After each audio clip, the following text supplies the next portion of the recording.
Ayyee kanaaf isinii sirnatu sin gabroomse sirnatu sin dogoggorse ni barattu ni fooyyoftu foon keessanirraa dhimma hin qabnu sin ajjeesuurraa dhimma hin qabnu yakki sin nurratti dalagdani sin irratti haa dhaabbatu nuti deebinee yakka fakkaataa sin dalagdan sin irratti hin dalagnu siniin jechuutti jira. Kanaaf harka kennadhaa kan siniin jenne uummati yoo sin qabe aarii guddaa sin irraa qaba hadhaa guddaatu keessa jira waan ta'eef nu bira yoo keessan garuu rakkoon tokko iyyuu hin jiru kunoo akkuma amma teessan kanaa jechuudha. Hanga dandeessan dhukaastaniitti kaayyoo keessanii baga dhukaastan rakkoo hin qabu. Yeroo garuu ilaallatee haalli garatti deemu hubatee namni of hin oolchine sun wallaalli irraa dhumaa isa sanaa jechuudha. Of oolcha harka kennadhaa hin dhukaasiinaa warri dhuftan warri dhufuu dide garuu birmannaan dhufeefis hin jiru hin oolles gamnaa jechuun sirna hunda keenya iyyuu gabroomsee jiru sirna nu gabroomsee barnoota nu dhorkatee hojii nu dhorkatee immoo hojii waraanaa immoo nu hubanii waraanatti nu naqee sana siniin achitti sin naqee sana isa sana buqqisuutu waan kana fura malee isiniin asitti kumaatamaanu ajjeesuun waan tokko iyyuu Oromoof bu'aan qabu sana sin jijjiiru.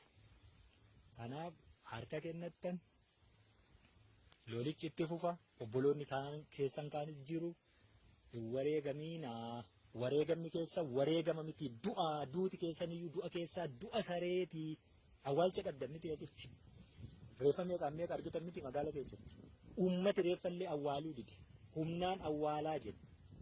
Maaliif reeffi achi keessa yoo ture rakkoo inni uumutu jira fayyaa irratti rakkoo inni uumutu jira.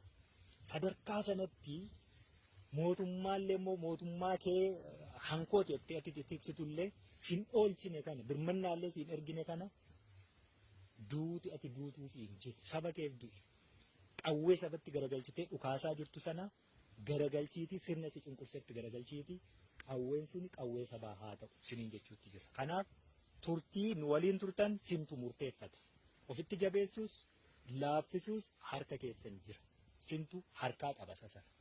Kanaafiyyoo hanga bakka sii kenninu maatii keetti si deebisa tokko kee jechuudha. Maatii kee bira hanga geessutti turtii as jiru ofirraa laaffisa. Waa hundumaanuu akka gaafatamtetti akka qaceelfamtetti qajeeliiti yeroo as turtii keellee gabaabsi. Walubanna akkaataa kanaa waliin turraa hiriyoota keessaniif waan dhaamtan yoo jiraate namni dhaamuuf ifeetan yoo jiraate lolli kun itti fufee deemu kana keessatti immoo mootummaa hotontoree tortoree jige oolchuu hin dandeenye kana keessatti du'a saree akka hin duune waan dhaamtanii fi dhaamaa fi yoo fedhii qabaattan dirqama hin qabdan fedha keessaniin jechuudha.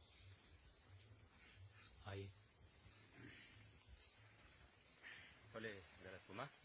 Eenyuti maqaan kee? Waan dursee maqaan koo Saajil Olaanaa Ismaa'eel Mahammad Nuurin jedhama.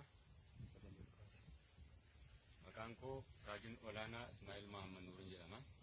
Dhalataa godina Iluu Abbaaboor kanan ta'e.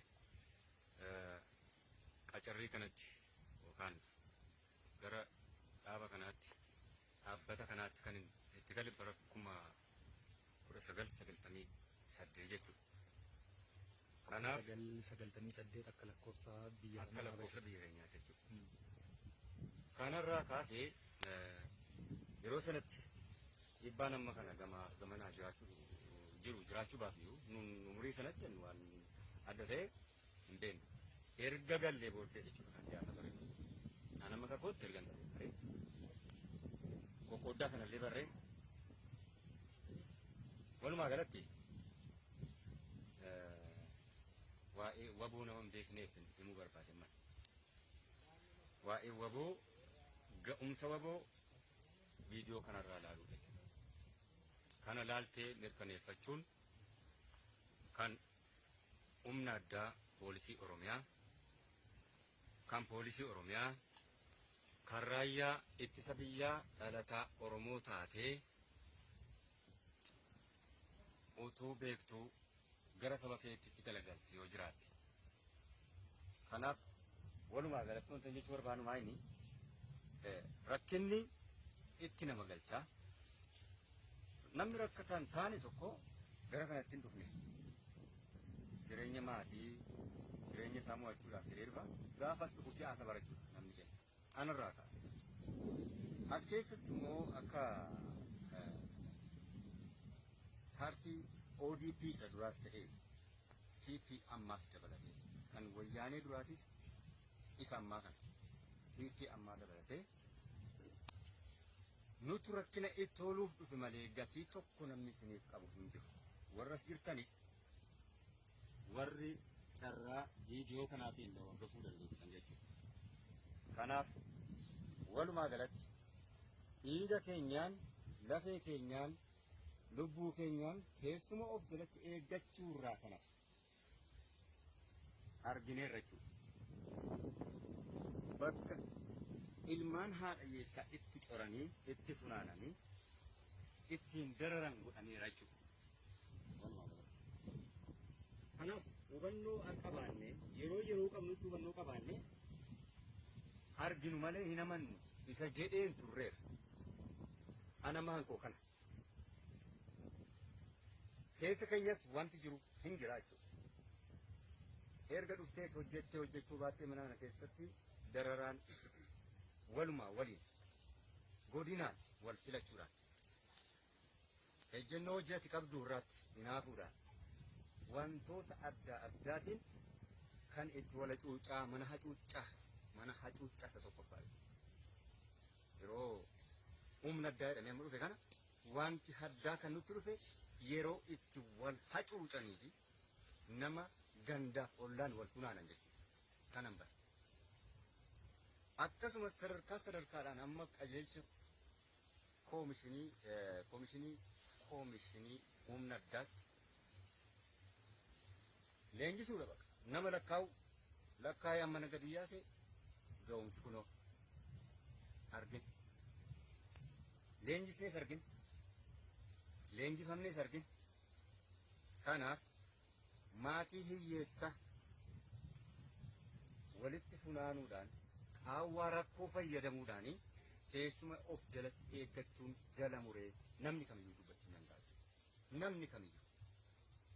Kanaaf rakkoon akka keenyatti nuun fudhannamu erga kana hubannee fi maa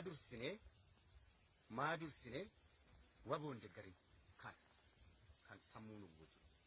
Ati maqaa keenya naan jette Saajin Olaanaa Ismaa'il. Saajin rukutamtee qabamtee miti. Eeyyee. Mee madaantee.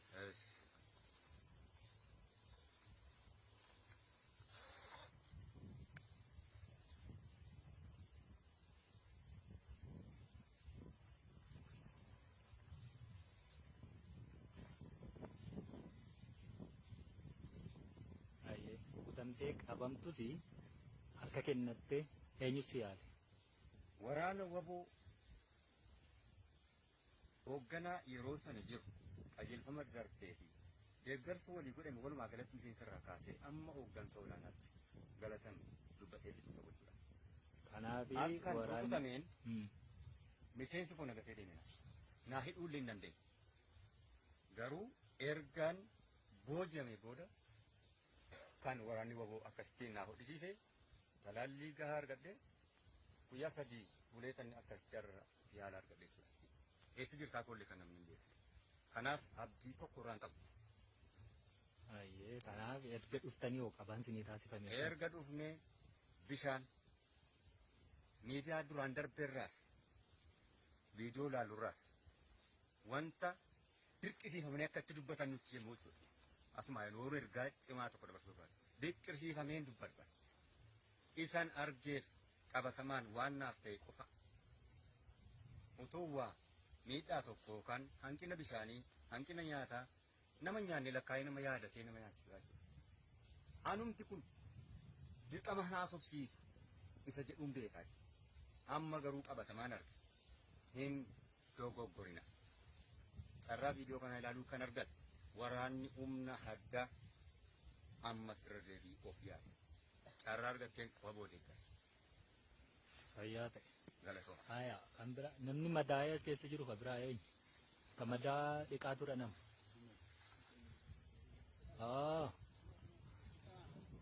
Ati eessa rukutamte abbo? Mataa si baqaqseen. Hodhamee? Mee? Jedhame. Keessan seenne miti? Oolteetta. Haya. Maal jettati? Eenyu maqaan kee? Walistaafila shannaafi. Marsaa kam leenjiteetti? Soddomii tokkoffaa. Hayyee. Eessatti leenjite? Bulaa. Hangam leenjitan? Marsaa sadii galee. Marsaa jalqabaa siyaa fi naannoo torbee lamaati. Kan siyaa fi sireera. Marsaa lama torbee sanatti marsaa sadii seenee. Waraana bilisummaa Oromoo biratti dhuftee akkasittiin madaan keessi suphamee as jiraachuu yookaan immoo osoo hin qabamne ta'ee jechuu gidduu mee garaagarummaa jiru warra kaaniif ibsuun ta'e. Amma kaa duraanii waraana yoboo jedhanii akkasitti viidiyoo lallaasifnu wanta dirqiin isaan dubbisanitti fakkaata yookaan immoo waraanuma kana uffata jijjiiranii siviilii dhaabanii waan hafe sunitti fakkaata. Garuu amma ifaa keessatti hin arga. Waraanni yoboo garuu yoo nama qaban hin jedhanii nama qalaa. Sagal simura, sagal sijjiirra jedhama. Garuu waan akkasii nagarra gaafa qabneeti jalqaba irraa akka humni hin kaane nu nyaachisanii nu baasanii yeroo ammoo isa rukutamte maal taatanii nu wallaan geessanii. Dhalataa eessaati? Dhalataa eessaati? Dhalataa shawaa kiffaltaa aanaa qarsaa maallimaa. Qarsaa maallimaatti deebitee galuu hin feetaa? Hin feetaa yoo si galchine? Yoo si na galchitan? Maatii keetti si deebisnaa jechuudha. Kanaaf maatiin kee viidiyoo kana laaluu maal ittiin jette? Yoo isin alii malee hojii kana hojii mootummaa kana Wongum fedha. Hojii mootummaa ammaa fixatte kana booddeessa. Namoota garuu galuu fedha garuu. Galuu hin feeta taanaan si galchina maatii keetiin nan dhufaa jette jechuudha. Haya. Waa jechuu feeta kootu.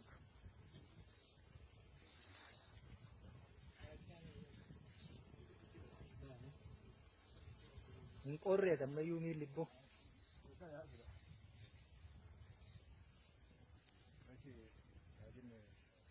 Sajin Jawar Umar jedhama. Kan Darargee kaaya mul'ata. Sajin Jawar Umar jedhama. Kan inni irraa dhufe iddoo Darargee aanaa gara mul'ataa irraa dhufe. Hojii poolisummaatiin gamana dhufe. Waggaa gamana dhufu waggoottu asii waan wadaa uummata garaa maal jechaa irratti nu gorsaa ture. Waggoo uummata darattuu sin agarre. Maaliif waggoon uummata darattuu sin agarre yeroo ammaa kana kunoo akkuma isin ilaaltanii agartan kanatti dhukaasin irrattis banamee ture injifachuus hin dandeenye keessaa baanee akka bitteen nuufnetti yeroo ammaa kana qabamnee harka wogoo gallee rukutamnees yaalamaa jira. Yaalagaan nu godhamaadha.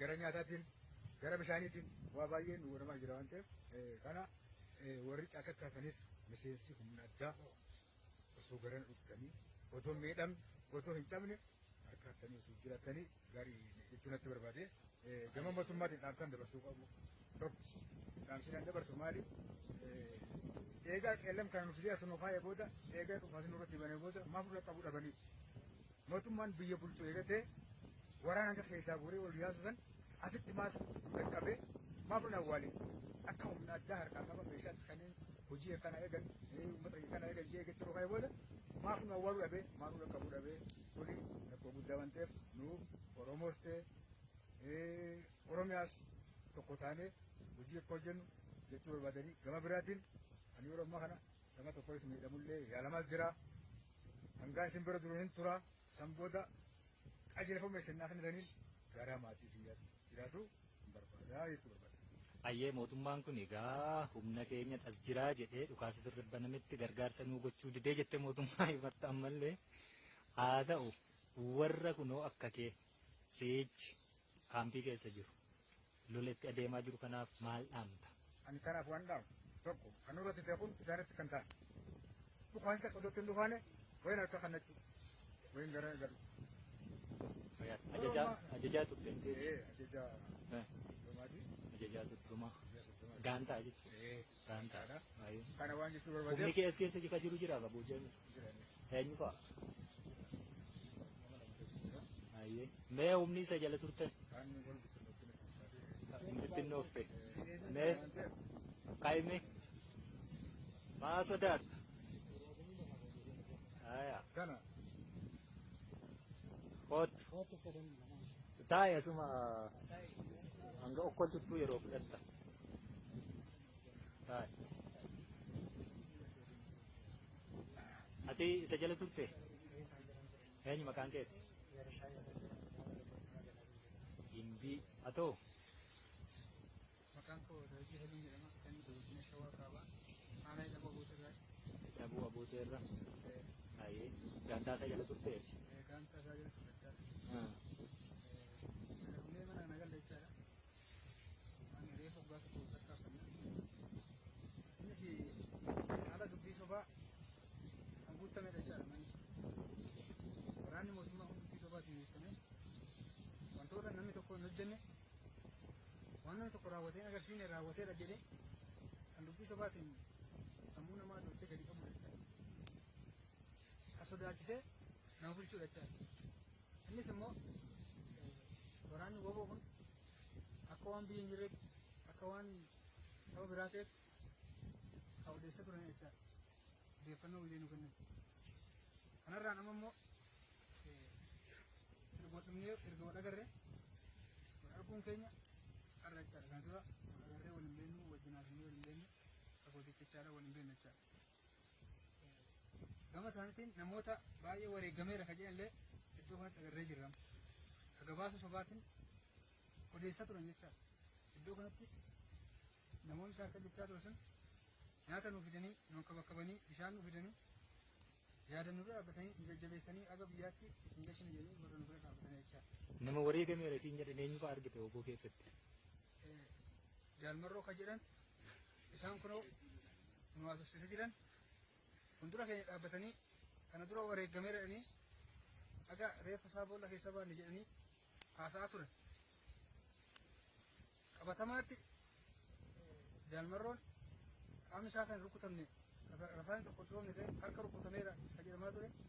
Harki isaa fayyaa moo qaba miti? Harki isaa fayyaa gammadoota kan qabne jechaadha kan argaa jirru. Kanaaf dhaamsa nan dhaamu jechaadha. Waraanni akka keenyas ta'e qeerroon jirus osoo miidhaan tokko irra hin gahin osoo miidhamuu hin barbaadin amma jalqaba kanarraa hubannoo nurraa fudhatee jechaadha.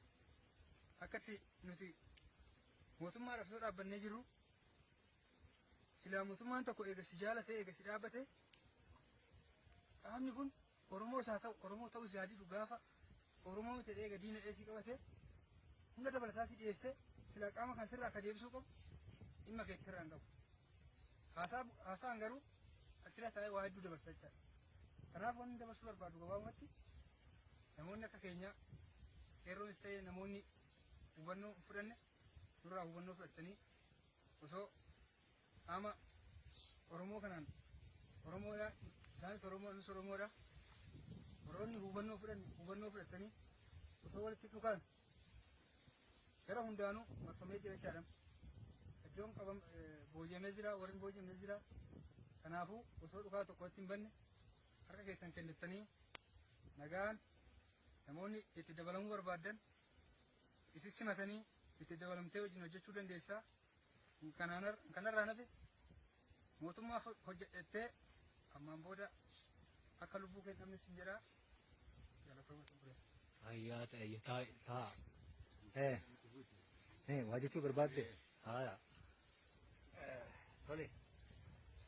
Sila xinnoo warra kaan carraa akka wal godheef ture.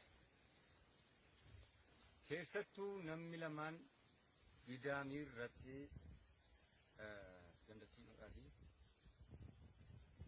abboonnoo qomaa ta'e irratti jaalmarroo ajjeefnee irra jettanii guddattan isaan.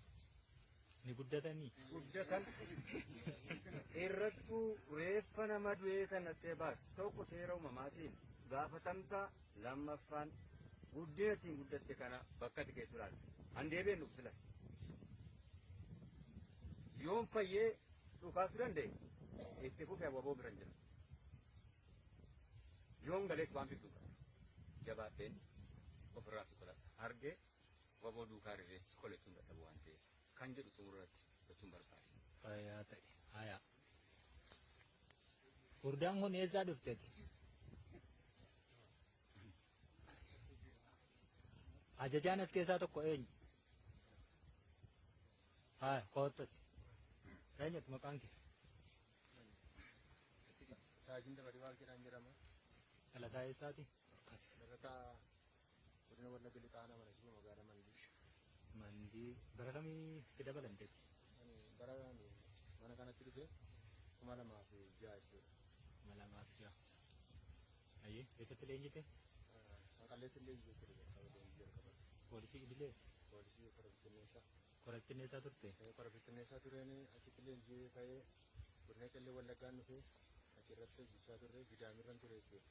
Gidaamirraa kaanee ammoo gara Naqamtee gallee jechuudha. Naqamteen gallee deebinee Hawaashiin gallee achis baanee leenjii dabalata leenjii cimaa jedhame fudhannee. Leenjiin cimaan Leenjii cimaa jedhame leenjii amma loltummaa kana wajjin deemamte jechuudha leenjii cimaan keenya. Kan yeroo sana fudhatamee baay'ee cimaadha jedhame sun isa ammaa kana waan deebisu miti jechuudha. Afaaniin jechuudha kan isaan cimsan. Akkuma amma afaanii cimsan kanatti asumatti illee olola adda addaati isaanii kana kufanii jechuudha kan gara waraanaatti nama erganii. Wanta wal madaalan akkasii amma jettan madaalanii ergan jechuudha. Haala lafaa haala maalillee madaalanii ergan. Dhaqee lafa akkasii jira ati reeshina qabdan reeshina qabu. Inni uummata isaa mi'aata jedhu. Kanarra garuu nagarre kan. Kanaafuu deemi jedhama istiraatiijii lafaan ilaalamu maaliin ilaalamu yoo akka amma dubbiin akka kana cimtellee namni amma guyyaa sadii kan amma fakkeenyaaf isa gaafa sanbataa ganama baanii qursii nyaachuuf baane dhufanii kaambii weeraruutti ka'an kaambii addaan rukutanii achuma turre jechuudha bosona keessa guyyaa sadan kanaa jechuudha utuu waan tokko nyaatiin dhufee nas nyaadhe jechuudha. An biraa dhufe ebboo harkarraa hiiki. Waraanaa boo biraa jechuudha kan inni keenya addaarra. Kanaafiyyuu Provokaandaan na fuufee achitti haasoo fi kan nuti asitti argine tokko miti jechuudha. Yeroo hin jedhu muka soofee baate jira kan itti dhufaan wajjin waliin argu dhukaas. RPG nuti tokko baannu isaanii isin afur baatte jechuudha. Sinaayiperiin akka kana argaan jira. Bireeniin akka kana. Nuti kilaashiidhaan tumnee sanaan booda warri lubbuun isaanii ba'e warri falate immoo harka laadhannee waa tokko hin goone nagummaa keenyaan kan warri dhufnee jiru jechaadha. Amma daallaa jiraatu malee miidhaa nama kana gahu hin geenye jechuudha. Kanaafuu nama amma kana iyyatu asiin jira jedhanii amma ganda Garanatti dabarsi warra amma dhufe gargaara. Lakkoofsa isaanii fudhadhu. Qellemirraa kaasee amma jiraayii keessa ba'anii guyyaa sadaffaa bullu kanatti jabaadhaa jedhu malee namni achii gadi kana jedhu jiru jechuudha. Kanaafuu nuti harka keenyan kennannee nagummaadhaan as jirra. Ammas barbadaa'insa akkasii akka hin geggeessine. Namni saree isaallee bakkee keessatti hin gate jechaadha. Mootummaa ta'e waan barbaadeen baafachuu danda'a jechaadha. Amma reeffi miseensa kana reeffi ilmaan Oromoo kun asumatti barbadaa'ee jira jechuudha. Kan oboo keessaa kan tokko du'e nagarre. Garuu kan akka saawwa maaliin itti namnetti achitti dhumee jiru magaalaa keessa uummanni lamma ajeeffachuutti ga'eera jechuudha. Kanaafuu mootummaa kana abdatanii hojii kanatti xannee ta'anii hojjetanii umurii ofii gabaabsuun hojii bor waan barbaadan hojjetan yoo qabsaa'an kana duuka qabsaa'u yoo dhiisan immoo galanii maatii biratti qabsaa'u yoo ta'uu baate immoo gara biraatti deemanii waan biraa hojjetanii jiraachuudha malee nama madoo nama sa'aatii meeqa ciibsuudha jechuudha du'aan miti nafseen saafuu danda'u hin hambisu jechuudha garuu asitti kun namoota amma faashaa arga godhatan kana argineerraa jechuudha soba immoo akkuma amma ijoolleen dubbatan sobota gurguddaa